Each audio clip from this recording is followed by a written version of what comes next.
All right. Hello and good afternoon, Arizona. We're going to wait another minute or so for more attendees to join before I get started. And how is everyone today? Hopefully, you're all able to use your Uber Eats and enjoy lunch while watching this. And if you didn't get to use the code, it should be still good to use until Friday afternoon. And let me know in the Q&A box what you ordered. And for our office, we're based in San Jose, California. We typically get like a DoorDash type of meal on Thursdays, and we chose Starbird, and I believe I got this new salad that's coming out. And oh, I see someone else got Cobb salad, and someone got a tuna salad, pizza, someone got enchiladas, tacos. Oh, and someone got like a rice bowl, poke. I love seafood. I was just in Maui and had a lot of fish, and really good garlic butter fish was one of my favorite things that I had. I think it was called a Ono fish. And I see someone got a burger, a sandwich. All right, so looks like we had a couple more people join in. So before we get started, I'll go over some housekeeping. So at the end of this presentation, I'll be sending a follow-up email that will include the HRCI and Shroom credits, also a copy of these slides. If you have any questions today, I'll do my best to check the question box and get back to you as soon as possible, as these questions will be saved.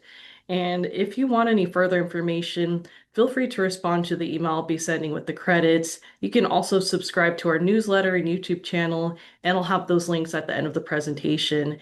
And we're also going to send a recording of this session that you can share with your colleagues.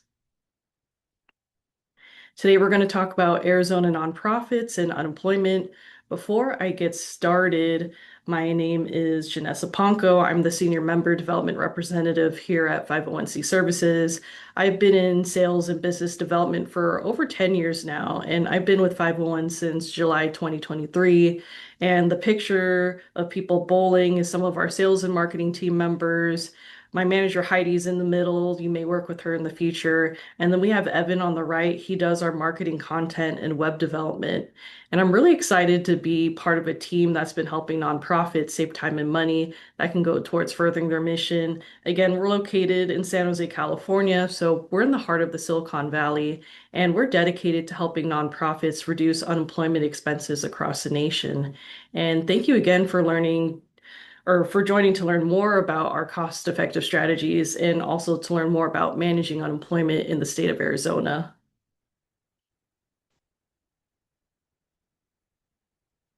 So we're going to provide a broad overview on how unemployment insurance works, alternatives for 501c3 nonprofits when it comes to unemployment, how reimbursing works, and we're going to use some real life examples of nonprofits we've helped with our cost analysis, and then finally provide more information on our company, 501c Services, and how many of our Arizona nonprofits have benefited from our services. So just to get started, just wanted to put in like a little history to put unemployment in perspective. Unemployment started in the US in the 1930s following the Great Depression and New Deal, where the federal government wanted to create a safety net for workers who lost their jobs through no fault of their own. In between 1930 to 1972, 501c3 organizations, they didn't pay unemployment benefits for separate employees. Although this saved them money from paying such taxes, employees that got laid off couldn't reap the benefits of a safety net that for-profit companies had provided. Now, fast forward to 1972, the federal government changed the law under the Social Security Act to where nonprofits must pay into unemployment, but they were provided different options in how they pay so that tax wouldn't be seen as an unnecessary expense for them. And unemployment is overseen on the federal level. However, each state gets to manage their own programs however they choose. So throughout the US, you'll see different taxable wage bases, tax rates, and benefit amounts, but we're just going to cover information here in Arizona. When it comes to management, Unemployment rates can be adjusted annually and are adjusted by experience. So let's say if you have a year or two of bad claims, your tax rate will increase. And most states, including Arizona, run as a risk pool. So the money that you're putting in doesn't necessarily equate to what you'll get out of that pool. And we are seeing a lot of nonprofits put more into the pool than what they're getting in return. And then these total tax liabilities by employers, they're often greater than the claims paid, with reserves used in times of recession. And to calculate your tax liability, you multiply your taxable wage base by your employer tax rate. So we have a little quiz. Take a guess on what a single claim can cost in the state of Arizona. So feel free to put any responses or any guesses in the Q&A box. Right now we have 6,600, 5,200, 1,200, 1436.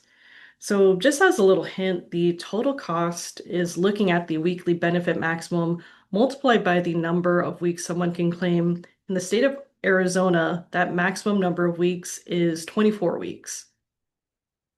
We have 8,200, 9,700, 10,000. Okay, I think I see one more guess. 1,100. So the maximum amount of what a single person can claim in unemployment in the state of Arizona is $7,680. Just as a caveat, this is what an employer is charged for employee benefits by the state. So the extended benefits you saw during the recession and those extra COVID payments, they were actually covered by the federal government. And so you can see the maximum weekly benefit amount in Arizona is $320. When we multiply that number by 24 is how we get the $7,680 for the maximum of what a single person can claim on unemployment. And then the federal government sets the taxable wage base at a minimum of $7,000. There's no maximum. And currently in 2026, Arizona's taxable wage base is at $8,000, which means for the first $8,000 an employee earns, your organization is taxed on that amount. And for the minimum tax rate, it's at 0.03%, and then the maximum tax rate is at 8.36%, and those are both set by the state. And then the last thing I want to note is that improper payment rate from the last slide, it's at 6.92%. This overpayment equates to over $46 million in overpayments to former employees who are collecting unemployment from the past 3 years. We get this information from the Department of Labor, and you can see Arizona is one of the many states that's less than 10%. This number may look pretty small, but this could have been money that would have been saved for organizations if they audited more accurately. And it's important to note as we really encourage you to look over your claims and make sure that you're not overpaying for anybody's claims. Here at 501, we help organizations monitor this. And if you are managing on your own, you want to make sure that you're properly charged for a former employee's weekly benefit amount.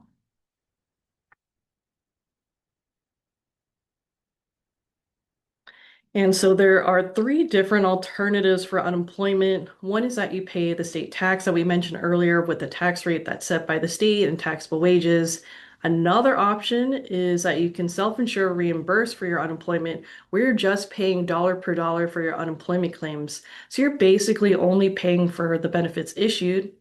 And then the last option is kind of a hybrid of both, where you buy insurance, it offers the savings of reimbursing while also providing that safety net.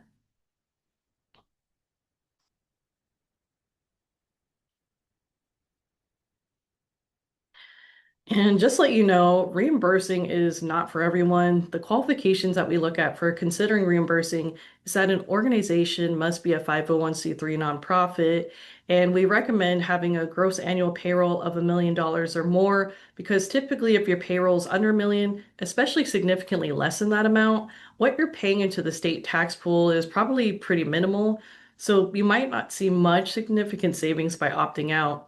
However, there may be scenarios where you could see a good potential savings. So we're happy to look at your numbers, even if you're just slightly less than a million. And then we also look at a positive audit from the past 3 years. So that means in order for reimbursing to benefit you, we try to evaluate if what you paid each year in taxes exceeds what you're paying in actual claims. And then we want to make sure that there isn't any like major disruption in funding for the next 24 months. So we recommend to stay with the state tax system if you might have anything from impending layoffs or a reduction of workforce, losing funds, or closing programs where your tax rates may go up with experience, and then you probably want to wait once those claims decrease. And so, what it means to reimburse is that your tax rate turns to 0%, and the state will bill you only for the unemployment claims you receive over the quarter. So, it's a great way for nonprofits to save money and be a better steward of donor dollars. The process is seamless for separated employees. No matter how your employees separated, they're still going to go through like the same process of your unemployment department, where the state determines the benefit amount based on the base period pay. The only change is how that quarterly bill is calculated. So instead of paying that state unemployment insurance tax, you're now only responsible for changes at your organization or any charges your organization incurs. And so we work with over 1,500 nonprofits across the nation, and we have several in the state of Arizona. So you're probably wondering what motivates them to reimburse. In most cases, reimbursing saves money. On average, savings can be anywhere from 20 to 40% compared to paying into the state tax system. And this is really the driver for most organizations to switch. Reimbursing also eliminates any concern of changes in that state tax, such as any tax hikes you can't control. You become a better steward of donor dollars as you're just paying for your actual claims than into that state pool.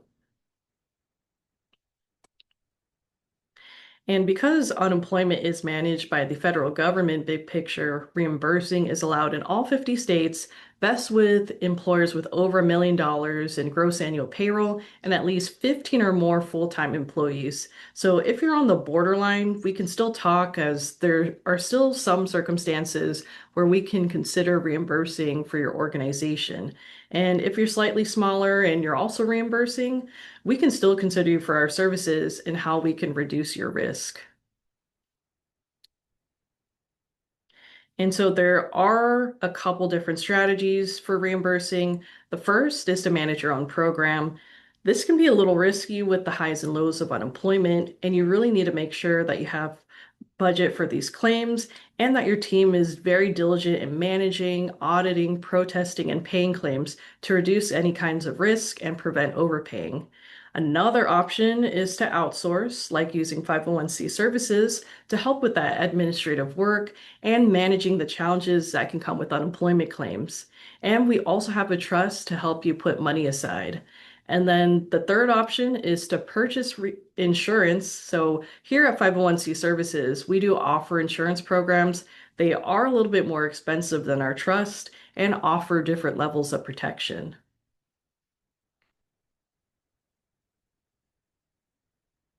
And I want to talk about how the state tax is calculated. Like I mentioned earlier, we're going to show some real cost assessments we've done in the past.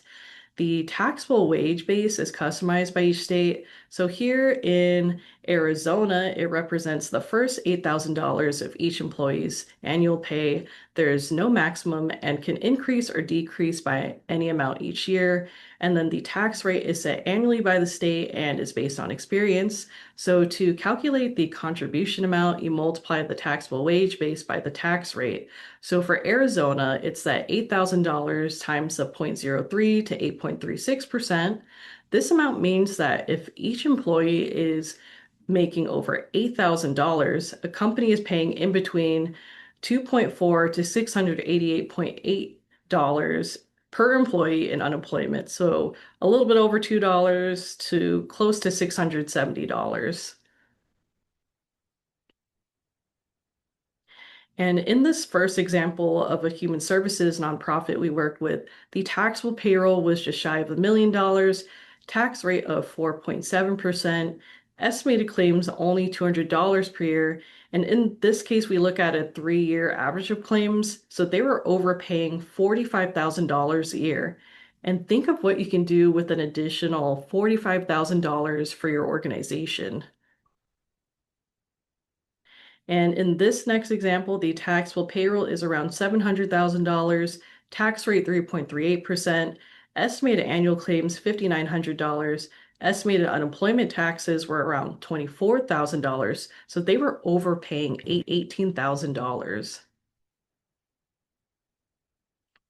And this is a sample of an Arizona tax rate notice that gives us some of the information we need to do a free cost analysis for your organization. The top highlighted portion on the right is the tax rate. And in this example, that tax rate is at 2.72%. The first row of boxes includes the reserve balance that represents the organization's overpayment in a lifetime, and which at the start of the recent year was at $88,000. And in this example, the organization paid over $27,000 in taxes and paid over $15,000 in claims. So they were overpaying about $12,000 in the year. So their reserve balance went from over $88,000 to $101,000 by the end of the year. And then the bottom row of boxes includes the taxable payroll from the past 3 years. And also, there's no need to understand everything on this document. We'll be happy to look at your form and go over all these numbers with you. And a little bit more about our company, 501c Services. So we were started over 40 years ago by a former UCP executive. He was looking for ways to save money for his organization. So he came up with the idea of starting a trust, and he teamed up with 25 members in San Jose, California to start the first kind of grantor trust called the Joint Unemployment Compensation Trust. It eventually became what is now known as 501c Services, and then our trust is called 501c Agencies Trust. We're currently helping over 3,000 nonprofits in various ways. And then in 2016, John sold the company, or the former UCP executive, his name's John Hugstad. He started the company. He sold the company back to his employees. So we're now 100% employee owned, from our receptionist to the CEO. Every member is committed to our company and serving our members. And then our services are valued tremendously, with our company having over a 98% retention rate. And these are a couple of testimonials our members have shared, and you can go back to these later as I'll send the slides after the presentation.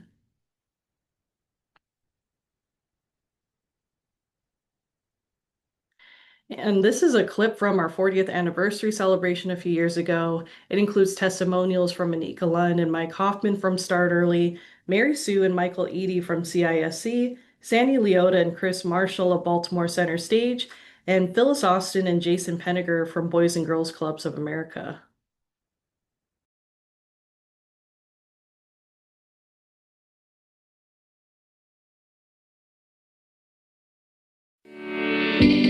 What makes me passionate about working for a non-for-profit organization is because I knew I always wanted to work for a mission-driven organization.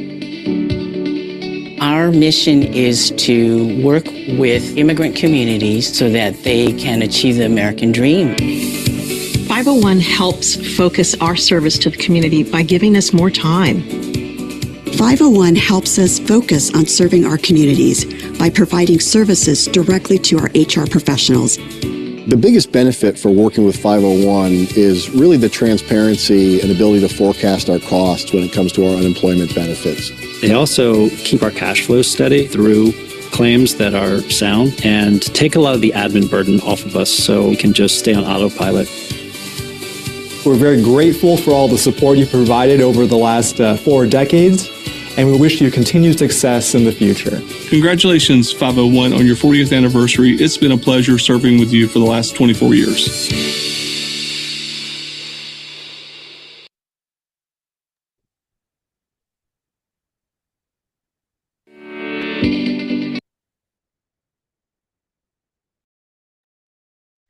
All right, and we work with several Arizona nonprofits, and this is a quick snapshot of these members and also other members across the nation.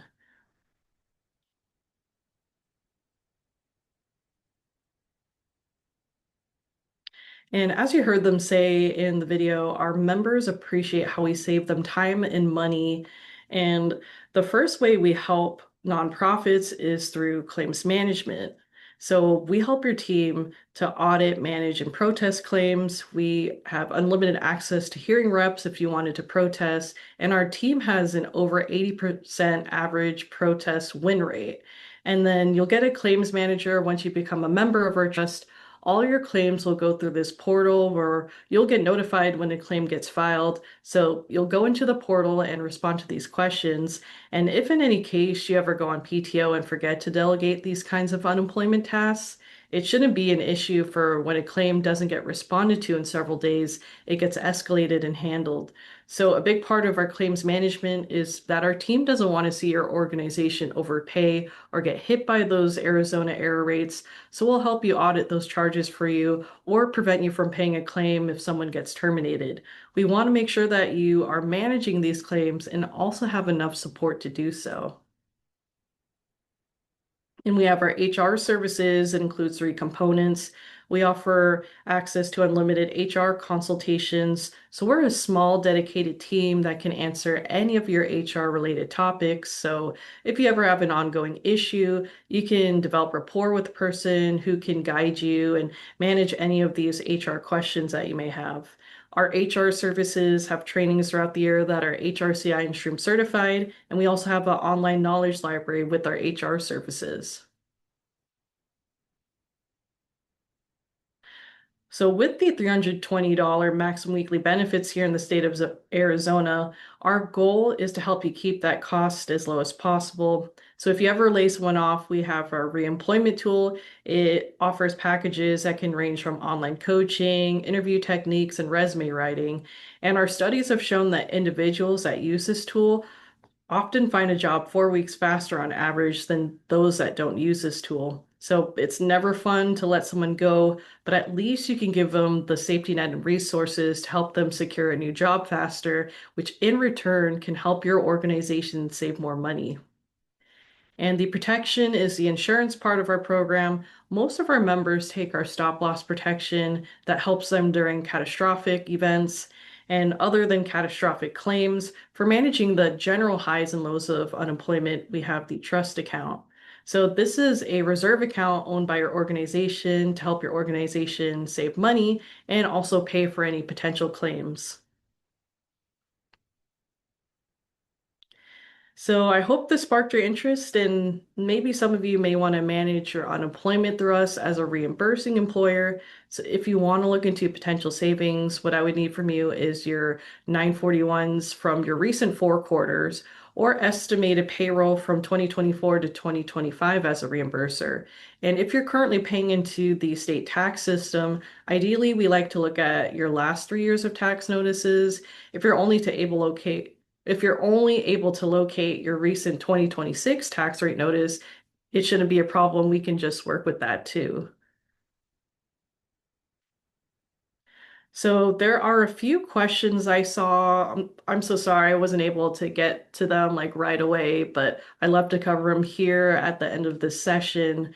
So the first question is, does it cost anything for your services? So our trust has trust administrative fees, and the pricing is based on the size of your payroll. And then we'll include the service fees once we run a cost analysis with you. And then this person says, we're a very small nonprofit, under 16 employees. Is being a reimbursing employer a true benefit to us? And if we decided to make a switch to either insurance or the state tax route, is that difficult? So it isn't difficult to become a reimburser. We help you with all that paperwork. We're more than happy to run the cost analysis to see the most cost-effective way to manage your unemployment, whether it might be staying in the tax system or becoming a reimbursing employer. And if you decide to reimburse, but you kind of want to go back to the state tax system, switching back to the state tax system shouldn't be too difficult. So we'll help you navigate that if that were an issue. And let's see, if we already use a trust for our reimbursement services, is the transfer easy? So you have a current provider. We frequently bring members from other trusts to 501c agencies trusts, and most of the trusts require 90 days notice to withdraw. So we can help you notify them that you wish to leave by sending you a template for that letter. We also ensure that you're not double paying with your current trust provider and your membership with us. And I see for this question regarding claims, we're currently a reimburser, but we're surprised to learn that even though we weren't the last employee's employer of record, we were the first to have to pay that employee's unemployment. And why is that the case? So it is possible that the former employee got another job and they lost their job through no fault of their own and they got laid off during this base period. And if that is the case, they do qualify for unemployment when they lose their job through no fault of their own. So if they're part of that base period where they were working with you, so if your employment with so if they were working with you during that base period, you would have to pay, or you may have to pay a portion of that claim. So with using 501c services, we'll help you manage any of these claims and also reduce any liabilities. And I think that's all we have for now. So if you are typing a question, I'll stay on for another minute or so, or you can save it for the follow-up email I'll be sending. It'll also include the slides and credits in the follow-up email. And if you want a recording, Zoom will be sending it in a few hours. So thank you so much, everyone, for joining us today. If you have any further questions, this is my contact information. We also have our YouTube channel, and you can sign up for our newsletter. Thanks again, and hope everyone has a great day.